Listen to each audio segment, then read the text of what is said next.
दादा दादा तू ठीक आहेस ना? डोंट वरी, हां सगळं ठीक होईल. लॉयर आलेत, पोलिसांशी बोलतायत, तुला लवकर बाहेर काढतील.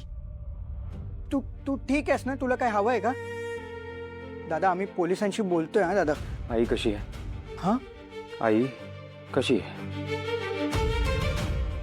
आई. तिची काळजी घे. दादा दादा तू खरंच काही काळजी करू नको, आम्ही सगळं मॅनेज करतोय.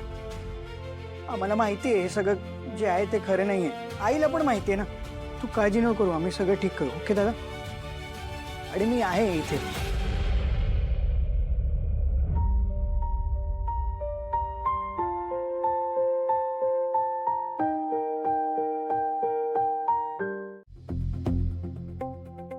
का बोलवलंस ग?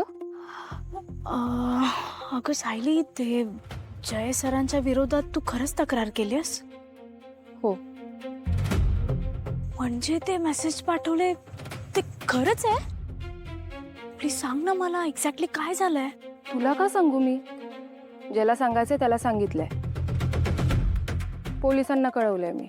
अगं मग तेच तर, आता सगळ्यांना तसं पण समजणारच आहे. जय सरांची इमेज खराबच होणार आहे आणि कदाचित कंपनीवर पण याचा परिणाम होऊ शकतो. कंपनी बंद होऊ शकते.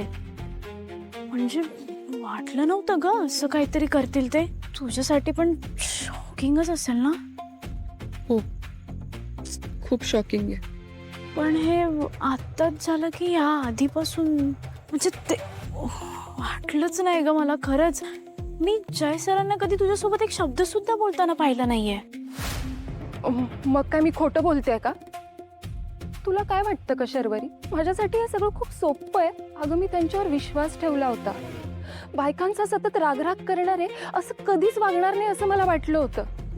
पण तुला खरं सांगू, रियालिटी खूप वेगळी आहे अगं. तूच सांग ना ग, माझं काय चुकलं? मी माझ्या न्यायासाठी लढते आणि ना एक स्त्री म्हणून तू सुद्धा माझ्या पाठीशी उभं राहिलं पाहिजे. हा जय खानोलकर बायकांचा कसा रागराग करतो, धड बोलत सुद्धा नाही. धड बोलत सुद्धा नाहीत आणि तुला बोलवून तुझ्यावरती अतिप्रसंग केला. खूप कॉन्ट्रास्ट आहे, म्हणजे ऑड वाटतंय. अगं कंपनीत कोणाला सांगितलं तर पटणारच नाहीये.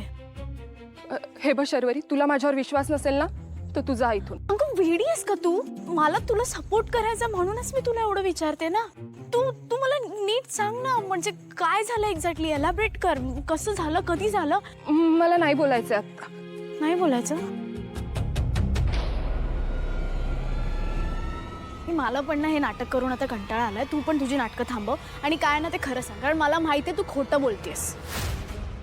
कळलं? खोटं बोलतेस. कारण जय सर ना असं कोणासोबत करणं शक्यच नाहीये. मग मी खोटं बोलतेय? हा, आणि तू का त्यांची बाजू घेतेयस ग सतत? आणि मी काय खोटी कंप्लेंट केलीये? माझ्यासोबत झालंय? नाही झालंय. ऐकलंस ना काय बोलले मी मगाशी? जय सर असं कुठल्याच बाईसोबत करणं शक्य नाहीये. ते बायकांशी बोलायला सुद्धा जात नाही. आणि हे मी काय, तू कंपनीत कोणालाही त्यांच्यासोबत काम करणाऱ्याला विचारलं ना तर ते पण हेच सांगतील. तुला काय माहितीये का तो जय खानोलकर कसा आहे ते? तू जास्त ओळखतेस त्याला? हो ओळखते मी जय. आणि प्रोफेशनल डिटेल्स मला पाठवून ठेवा, कारण ही जर केस आपल्याला लढायची असेल तर ह्या सगळ्या गोष्टी मला लागतील. नाही सर, कसली केस? दादाने काही केलंच नाही.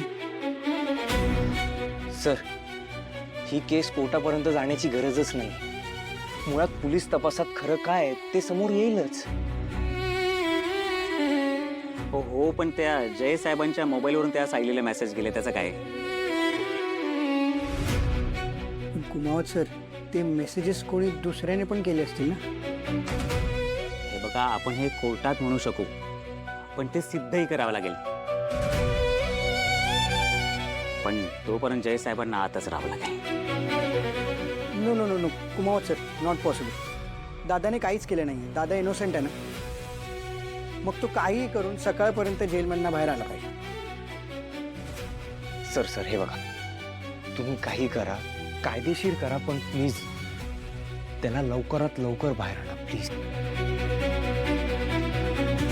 हे बघा, मला ह्या सगळ्या गोष्टी पटतायत, पण जय खानोलकर ही बडी आसामी आहे, मग त्यांचं चूक आहे का बरोबर याचा काही प्रश्नच नाही आहे. आणि त्यात ते मीडिया आणि पब्लिकने याआधीच कोर्टाच्या बाहेर ट्रायल सुरू केली, त्यामुळे अननेसेसरी प्रेशर क्रिएट झालं. हो, पण ती जी मुलगी आहे ना सायली, तिने जर ही केस मागे घेतली ना तर मग सगळे प्रश्न मिटतील. पण समजा त्या मुलीने केस मागे नाही घेतली तर मग मात्र आपल्याला शेवटपर्यंत लढावं लागेल, आणि यासाठी जय साहेबांना काही दिवस जेलमध्येच काढावे लागतील. सर, मला ती तक्रारीची कॉपी बघायला मिळेल का?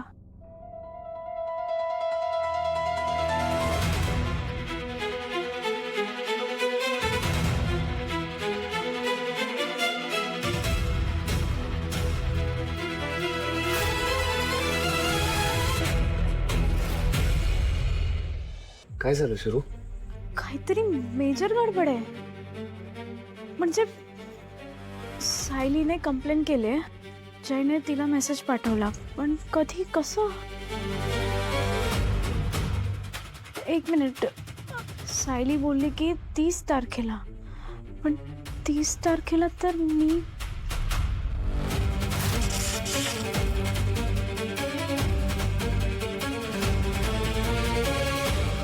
फोन कुठे माझा?